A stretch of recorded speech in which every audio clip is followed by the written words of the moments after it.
Now look, in the past we've always been quick to slam EA Sports for making a below average game, myself included. I hate it here! But sometimes with a game we've got to give them their flowers, you know, so they know what they're doing right, so they can keep it in next year's edition, for example. So today we're going through every single good thing in FC24.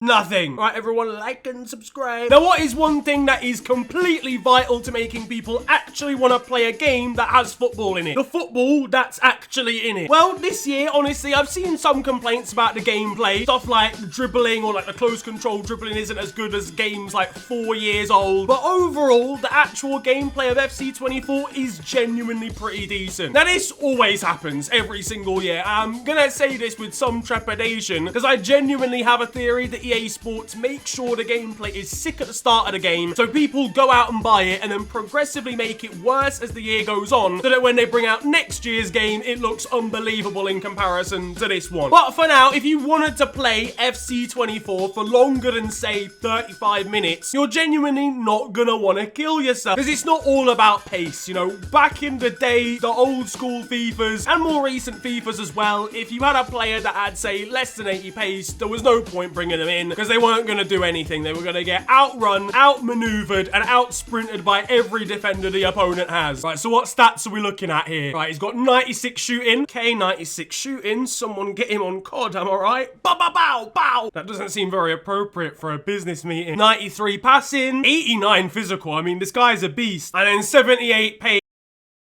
Get this man the fuck out of my office. Now don't get it twisted, Perma Asaka probably still isn't going to do a job for you in this year's game, but it is nice that you can actually play some nice quality football without just lumping the ball over the top every 35 seconds. And kind of keeping along with players actually feeling realistic and feeling unique, we've got play styles, which I'm not going to lie, I was actually very skeptical about when they announced it. It just looked like glorified traits that you used to get back in the day on like career mode and stuff, but they genuinely do a really good job of making sure a player feels unique when you use them. Obviously, you can get like one-time play styles in career mode, but obviously players have more permanent ones dependent on their characteristics in real life. And it makes a Sam Kerr, a Trent Alexander-Arnold, and Erling Haaland genuinely feel like they are those people translated from real life. It's genuinely a really nice addition, makes everything more unique. And so do FC24 evolutions on Ultimate Team. Can't believe you can't call it foot anymore. Man, they just said it's just called up. That's it. Yeah, listen, apart from taking the F out of the whole name, this is probably the most game-changing thing that they've done, because you can genuinely take, you know, one of your favorite players, a family friend, whatever, you know, anyone who's any sort of rating, and genuinely make them pretty good in the game just by completing objectives. Again, makes any team really unique. If you wanted to make Adrian the best goalkeeper in the game, you probably couldn't, because that would be a stretch too far. I'm not gonna lie, not even this game can save Adrian. It's really nice seeing Manny do his series with his brother Jed, who plays for Crawley Town, for example, and he can actually make him the best player in his team he really wanted to. It's a massive change for Road to Glories and something you feel like should have been in the game before, but now that it is, you're really happy it's there. I talked about making your teams unique. Well, women's football is actually being in Ultimate Team now is another step in doing that, because there's so many good women's cards that are in the game now that can genuinely improve your team, that connect really well with other players, and it's really worthwhile having them in the squad. Sam Kai is so overpowered, lads, and it's great to see good players getting the respect they deserve, because some of the ratings this year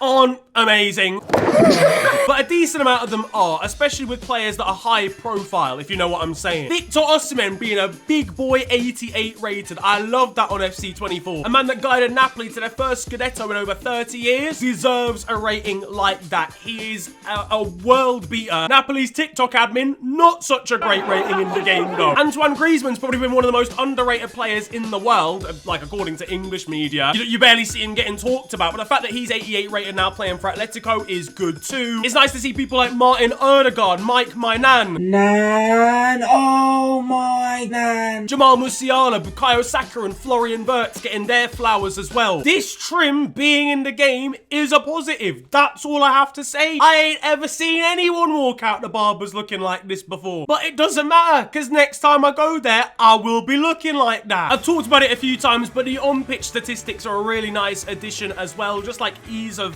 what's it called? Ease of life. It's stuff like your chance of of winning during the game. It's stuff like where your shots on target or shots, generally speaking, in like the last 20 minutes have ended up. Stuff like how fatigued your players are towards the end of the game, so you know what players you should be looking to replace and where you should be looking to add some fresh legs. It looks really nice. We've seen it before in real life, that sort of augmented reality kind of shit. You might not be realizing why you're struggling in a game in career mode, why you're getting dominated in the midfield. It might be just because your two defensive midfielders are about to pass out. They need an inhaler, boss man. Get them down to the GP. An overall general help in the game is what the people want. Now, speaking of what the people want, I tweeted out what you guys thought were good additions to the game or your favorite things in FC 24. So let's take a look at what you guys reckon. Play more rewards. Facts. Makes life so much easier in Ultimate Team. Net physics. I don't know if that is sarcasm or not, but they actually do look alright. Not that, like, really anyone's gonna notice that much. My favorite part is when I stop playing it. Good. Right. Cheers for that, George. 4-minute squad battle halves. Facts. Into a game, play it, get out of there straight away. No messing about. Alicia Lehman. Alright, I think we're done now with the,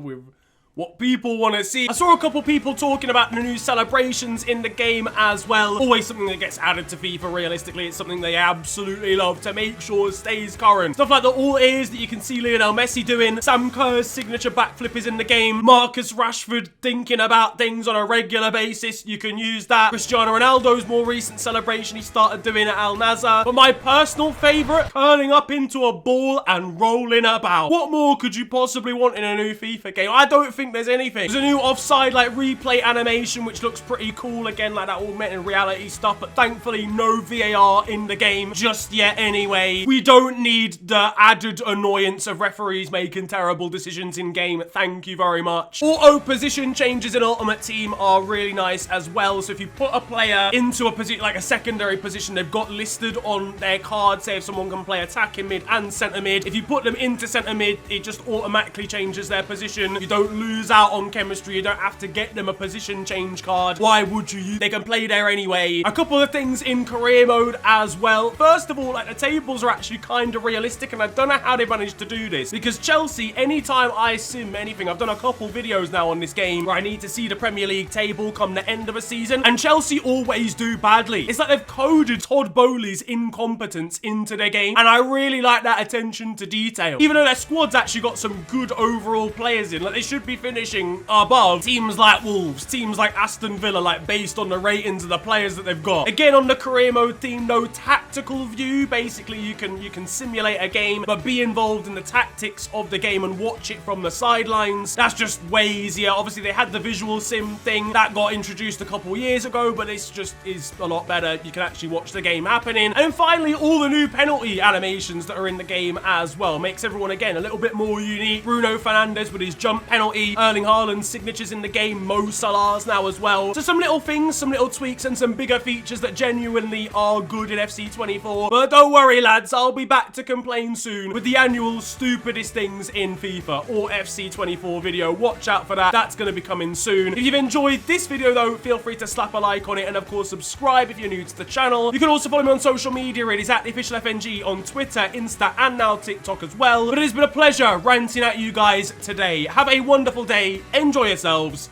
and goodbye.